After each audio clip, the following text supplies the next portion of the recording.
So on your iPhone, quick tech tip, I want you to hold these two buttons here, and what you will notice is it's going to come up and give you the option here to turn it off.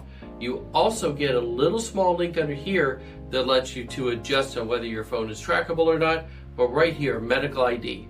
If you're in a car accident, EMS professionals can get at this information. It's very good. You probably haven't reviewed this in a long time, but what you're going to want to have on here is it's going to have your name, whether you're an organ donor, your information, and who are your private contacts to be able to help out in an accident. So the way that you get at that is you're going to go into settings, and then up here in the top, just type in medical, and it's going to bring up your medical ID. And then what you're going to be able to do is fill in the information. So come through the screen, fill up the information, put in any allergies, and then edit your emergency contacts and make sure you have good emergency contacts in there. I'm in the tech space and do it all the time, and then found that one of my contacts had been updated and needed to be changed out.